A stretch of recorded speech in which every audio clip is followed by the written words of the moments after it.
Abbey Road Studios is a world-famous venue, and even to this day the site attracts not only hundreds of thousands of tourists every year, but also the best recording artists on the planet. It's the type of place where history seeps into you, makes the hair on the back of your neck stand up, and it's not hard to feel creative, even if it's just a photograph you're taking. I've had the opportunity to visit the studios on 2 occasions now, and it's this latest visit that has me truly intrigued. I was last there for a Panasonic press launch, and it was while attending this event that I discovered the world's largest consumer electronics company has a unique relationship with Abbey Road. When I learned that the producers of Live from Abbey Road, a music television production shot at the studios, were using Panasonic products, including their domestic plasmas and projectors, I had to find out more. Steve Lucas, product specialist for Panasonic, explains how the relationship developed. Well, the connection between Panasonic and the Abbey Road studios and Live from Abbey Road started back in 2006 when we launched the first Blu-ray player, the BD10. Some of your viewers may remember that model was launched right here at the Abbey Road studios in Studio One, which was a coincidence because the demo material we were using on the day of that launch was the film Kingdom of Heaven, which was actually recorded in Studio One. The whole soundtrack was put together in that studio. So that was a great link for us, and that was a very successful launch. And it was during that launch that we were approached by Peter, the producer of Live from Abbey Road, who saw some of our screens that we were using that day. And he asked us whether we could use some of the screens during a new TV series that he was shooting. And so that really introduced us to Live from Abbey Road. And of course one of the criteria that Peter and his director was after was a screen that had no delay.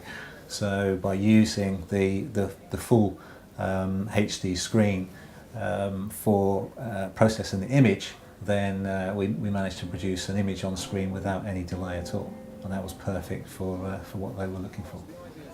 So from being asked about supplying screens for the dressing of the set, we then developed the relationship and also ended up supplying several other screens to the studios here, which are used around the building and in some of the demonstration rooms.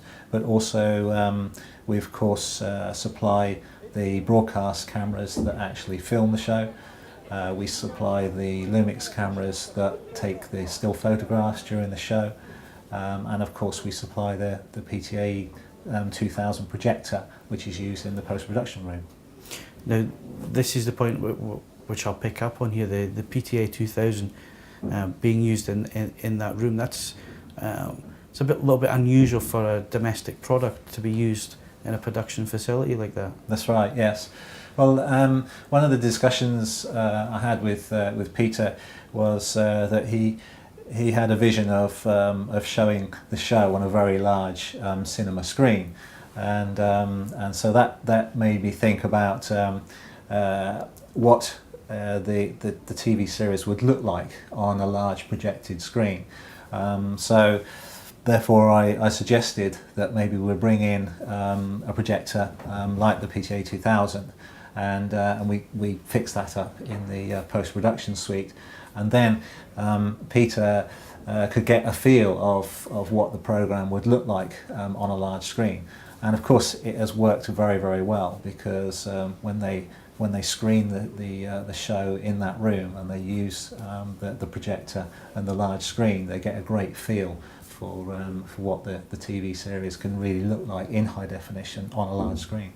So after speaking with Steve, I moved on and spoke with John Mills, post-production manager, and Peter Van Hook, the co-producer of the TV series, to see just how they were using a domestic projector in a production environment. It's been incredibly useful to us, the projector, because when we finish the show, we're working on a show, we can all sit in here, we can turn the music up loud, we can watch it, we can get enveloped by the whole thing, and it's great for picking up any little mistakes that we may have made.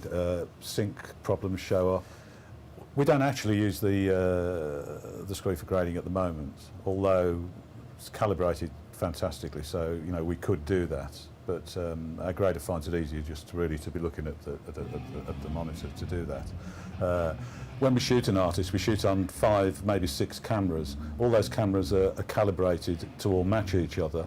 But obviously, when you cut a song together, you're putting shots from one camera next to shots from another camera, and the grading process really evens all that up, so it all looks as if it's shot on the same camera, so all the settings are completely correct. And it also means if we shoot an artist and we want to change the look slightly, we can add more of one colour or more of another colour or more contrast or a bit more bleached out. We can do all sorts of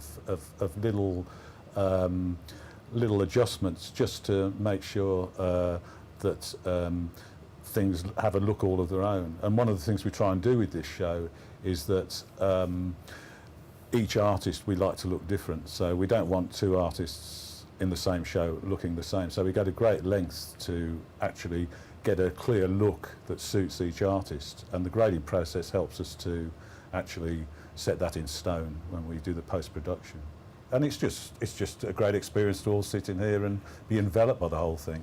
You know, and then what we watch on that screen is what we're getting off our monitors with our source material. So, yeah, I mean, if you're going to have a screen like that, do get it calibrated because it does make a lot of difference.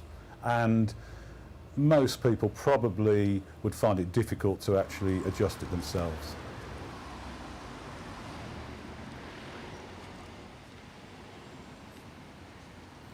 We do actually produce 5.1 for each show.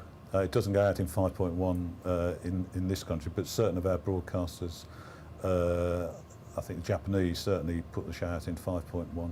So we do produce a 5.1 of the shows. I think America does as well, I think. I think America does as well, yeah.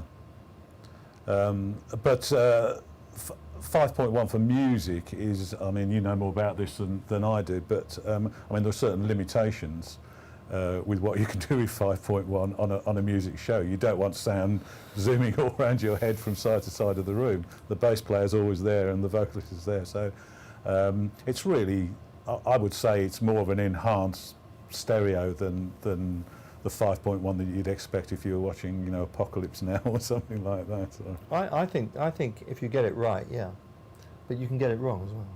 So it all depends on the experience of the people actually doing the 5.1s and what they're trying to achieve.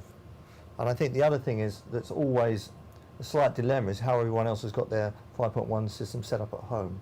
You know, what they've got, what the settings are and what it is.